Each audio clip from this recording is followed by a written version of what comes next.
Old Trafford শব্দটা শুনলেই football প্রেমীদের মাথায় আসে ইংল্যান্ডের সাজানো গোছানো স্টেডিয়ামে লাল জার্সি পরা সমর্থকদের উচ্ছ্বাসের ঢেউ। এজন্যই হয়তো বহু ইতিহাসের সাক্ষী এই মাঠকে বলা হয় থিয়েটার অফ ড্রিমস বা স্বপ্নের রঙ্গশালা। তবে গত কয়েক মৌসুম ধরেই ম্যানচেস্টার ইউনাইটেডের এই ঘরের মাঠ আলোচনায় উঠে এসেছে একাধিক নেতিবাচক কারণে।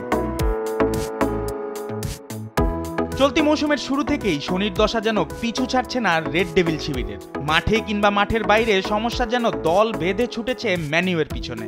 গত কয়েক মৌসুমে মাঠের ফুটবলে অর্জনের ঝুলি একেবারেই শূন্য। হারতে হারতে দেয়ালে পিঠ থেকে যাওয়ার পর বরখাস্ত হলেন এনরিক টেন হাগ। তার রেখে যাওয়া বসের খালি চেয়ারে বসেছেন পর্তুগিজ কোচ রুবেন আমোরিম। সবাই ভেবেছিলেন এবার হয়তো ভাগ্য ফিরবে, তবে সেই আশায়ও গুড়েবালি রেড ডেভিল ভক্তদের।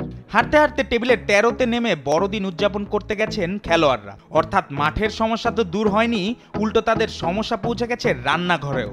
এতটুকু শুনেই যারা হেসে ফেলেছেন তারা আরেকটু নড়ে চড়ে বসুন। ম্যানিউ নেটিজেনরা হাসির খোরাকে পরিণত হয়েছে সেই গত মে মাস থেকে। ওই সময় ওল্ড ট্রাফোর্ডের ছাদ ফুটো হয়ে বৃষ্টির পানিতে ভেসে গিয়েছিল গ্যালারির একাংশ। সম্প্রতি দেখা গেছে একই ঘটনার পুনরাবৃত্তি। রুবেন আমোরিমের সংবাদ সম্মেলনে সামনের সারিতে বসা সাংবাদিকদের ভিজিয়ে দেয় সিলিংয়ের ছিদ্র বেয়ে গড়িয়ে পড়া পানি, জানিয়ে সামাজিক যোগাযোগ মাধ্যমে এখনও চলছে হাস্যরস।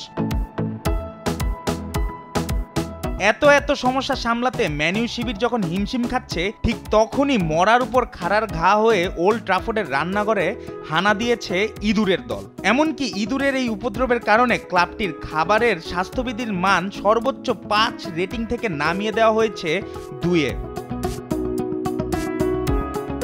ব্রিটিশ সংবাদ মাধ্যম ডেইলি মেইল জানিয়েছে, নানা সমস্যায় জর্জরিত ম্যানিউ ওল্ড ট্রাফোর্ডকে সংস্কার করবে নাকি নতুন কোনো স্টেডিয়াম বানাবে সেটাও বিবেচনা করছে। ইতিমধ্যে ইঁদুর দমনের জন্য যথাযথ ব্যবস্থা নেওয়ার কথা জানিয়েছে ম্যানিউ প্রশাসন। এখন তাদের পদক্ষেপে রান্নাঘর ছাড়া হবে দুষ্টুজেরির দল, নাকি কোনো এক হ্যামিলনের বাঁশিওয়ালা এসে সুরের তালে নিশ্চিহ্ন করে দেবেন সমস্ত ঝামেলা, সেটিই এখন দেখার বিষয়। জুবায়ের নূর, স্পোর্টস ডেস্ক, দেশ টিভি।